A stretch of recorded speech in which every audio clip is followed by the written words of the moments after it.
Hey everyone, happy Sunday. I hope you're having a good day. You're having a great weekend. I wanted to jump on here and chat with you today about skipping breakfast. In my opinion, the most important meal of the day to skip. And it's a bit of a controversial subject, and quite recently I heard on social media, or I read rather, some really bad information, and it kind of like irks me the wrong way. And so I wanted to jump on here and talk a little bit about intermittent fasting, why you should be skipping breakfast, old information that's absolute BS, and most importantly, the one thing that you do not want to do if you try intermittent fasting on your own. So if you're just catching this replay, or if you're new to my videos, thank you so much for watching. My name is Ailey Swift. I am a certified coach for the faster way to fat loss. It is truly my purpose and passion in life to help educate women that eating less is not the answer to loving their bodies. All right. And here is, I'm going to not even like hold off the good information till the end because it ties right in with my purpose and passion. Here is the number one mistake people make when they start incorporating intermittent fasting, because I know it's gotten a lot of buzz word in the fitness and nutrition industry in the last while. The biggest mistake you're making, you guys, is not eating enough. All right. Intermittent fasting is not a diet. It's an eating window. All right. That doesn't mean that you're supposed to restrict the amount of calories because you skip breakfast. A lot of people, and if I'm being honest, myself included, I made this mistake when I first started intermittent fasting on my own about 8 years ago. I started intermittent fasting. It was a new thing. My husband, boyfriend at the time, told me about it. And I was like, okay, I just skip breakfast. Cool, okay. At first it sucked because, quite frankly, I was a sugar burner. And so my body was like, what? You're not giving me an English muffin in the morning? Girl, I'm hungry. And so it was hard at first, but then I got used to it. And after a couple of weeks, I was like thriving and felt really good about this, and I was not hangry anymore, and I was like, okay, this is cool. But here's the deal, is what I ended up doing was just like reducing those amount of calories over the course of the day, and just, no more 500 calorie breakfast. So yeah, of course, I saw results, right? You lose weight. I mean, you eat less, you lose weight. And so you might kind of get confused by why I'm telling you to eat more. And why that's my passion, to educate you that eating less isn't the answer. So let me just first talk about this fasting rule, all right? You are just eating in a window. Now, there's lots of protocols out there, lots of them. The one we follow in the faster way to fat loss, though, is the 16-8 protocol, all right? So we fast for 16 hours, we eat for 8 hours, all right? Which means we eat from 12 p.m., like noon, to 8 o'clock every day. And then we fast from 8 p.m. to noon the next day. So essentially skip breakfast. So I just broke my fast a little bit ago. And that is the key, is that you just change how much you eat. You eat all the same amount of food and macronutrients, but in an 8-hour window instead of 24/7 or whenever you feel like it. So you might be like, well, why, Ailey? What is the point if you're eating the same amount of food? I mean, I don't get it. Because here's the deal. We are either one of two things. We either are fasted or we're fed. And in today's society, you guys, we are pretty much fed nonstop. I mean, it's like anytime we have any hunger pain, we immediately feel like the need to like fill that void and fill us up, right? Any sort of pain at all, we immediately want to try and eliminate in life. Headache, take a Tylenol, right? Upset with life, drink a glass of wine, like numb everything out. But that doesn't allow the body to kind of focus on other areas if it's constantly digesting food. And it never allows the body to tap into fat storage to burn off and understand it actually can use fat for fuel if you're constantly feeding it, especially if you're eating a high carbohydrate diet, which a lot of people are. And hey, don't get me wrong, this girl loves her some carbs. We're not here to do low carb in the faster way, not long term anyways. But it's really important and very beneficial for your body to understand that it can use fat for fuel, that it can thrive and use that stored fat, maybe on your tush, to function, to get through your day. Because if you wake up, say 6 o'clock, 6:30, 7 o'clock in the morning, You're getting up, you're going, you're using energy, you're picking up your kiddos, you're making breakfast, you're dressing your kids, you're getting to work, you're walking, you're hauling stuff around. Never mind all of the brain power that the body needs to use to function. It's going to need energy from somewhere. So if you're not giving it food, it's going to have to use what's stored, which is another reason why people see great results early on in the faster rate of fat loss, because they tap into that fat burning.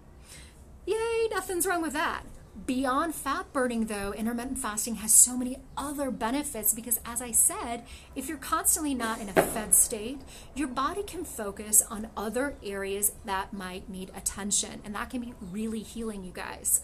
Our bodies are designed to fast. If you think about long ago, we were definitely fasting because we didn't always have food available. So it's very normal for our bodies to be in a fasted state.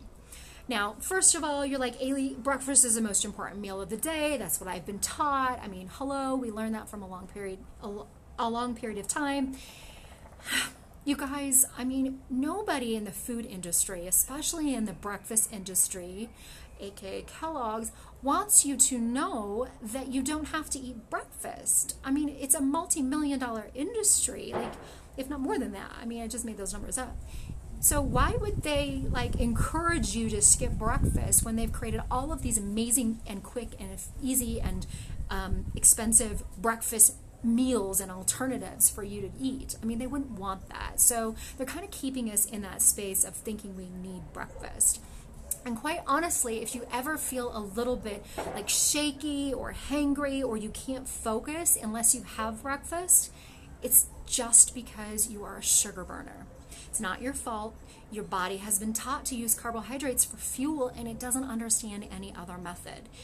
But the good news is you can teach it another way. You can teach your body to get that it doesn't need those carbs and that it can use the stored fat on your body or the stored carbohydrates. It doesn't need to be constantly fed in order to feel fueled. And so that you do actually have more energy, you do actually have more focus and brain power too. This is one of the benefits of fasting. So if you don't feel that way, understand that you can change that. And I know you're probably one of those people that is saying, but Ailey, I know, I just have low blood sugar. That's just me. I've heard that. I can't even tell you how many times I've heard that over the course of the last 2 years being a faster weight coach. Everybody thinks that they've got low blood sugar level, and actually very few people actually do. And they have trained their bodies to turn from sugar burners to fat burners. All right, so here's the deal, you guys. The biggest mistake you're making if you try this on your own is you're not eating enough. You're skipping breakfast, and therefore you're cutting out your 500 calories. You're not eating the right things during the window either. So you're not eating the right amount of fats, carbs, and proteins, all of the macronutrients our bodies need to thrive. And so you're doing yourself a complete disservice, all right? If you're not eating enough and you're not eating enough of the right foods, your body eventually, so you've heard the whole, but Ailey, if you skip meals, it will slow your metabolism. And if you skip meals, then you're going into starvation mode. Your body doesn't care how often it eats. It just cares that it does eat, and it eats the amount that it needs to thrive within the course of the day. All right, if that happens to be 8 little mini meals throughout your day, which quite frankly, nobody wants to deal with that, fine. If that happens to be 3 meals during the day, that equals the same amount of calories, 2 meals during the day, whatever floats your boat, however you best do it for your lifestyle. But it doesn't care if you eat in the morning. It cares that you get enough food throughout the course of your day, and enough of the right foods, all right? It's not just enough of food, it's enough of the right foods, enough carbs, fats, and proteins. And that is the biggest mistake people make. And then yes, long-term under eating and under consumption or overconsumption of any particular macronutrient is going to affect your metabolism, is going to eventually slow it down. If you're a chronic undereater, which I gotcha, I used to be, then eventually your body is going to say, whoa, whoa, whoa, okay, we do need to hang on to this. We do need to go into that kind of starvation mode and hang on to fat and slow things down. And one of them is your metabolism. And the other, ladies, is our hormones, neither of which are going to help you burn fat. If you do not have a strong metabolism and you do not have healthy hormones, you are going to struggle to burn fat. And ladies, especially around our midsection. All right. I know all of this because, yes, I'm a certified fast rated fat loss coach and they train us well.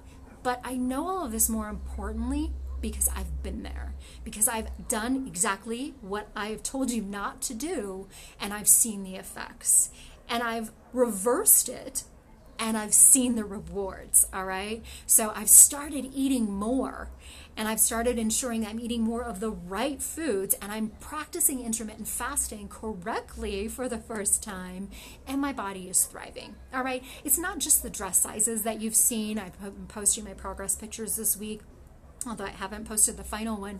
It's not just the dress sizes that you've seen that I've lost.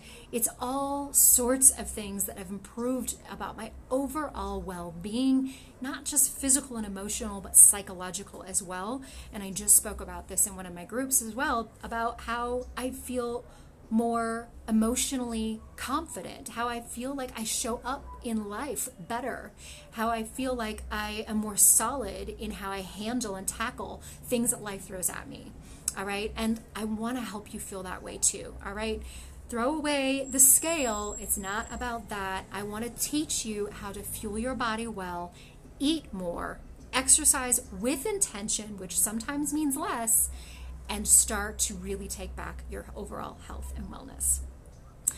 Tomorrow, I kick off my next Fast Rated Fat Loss round tomorrow. It is actually, I've decided, going to be the last round for 2019. I will not be doing a Christmas round this year. So this is it for 2019. Get on this ride with me. Let me give you the tools and teach you, and most importantly, let me give you the support you need to thrive through the holidays, feel your best, and enter a brand new decade feeling like you've got this, feeling the best you ever have. That's how I want it to be for you. So closing registration tonight. Snag your spot. I'll put the link in the comments below as always. I would love to have you. All right, you guys, enjoy the rest of your Sunday. I'm looking forward to whipping up a good old-fashioned Sunday dinner complete with Yorkshire pudding. Speaking of carbs, right? Talk soon.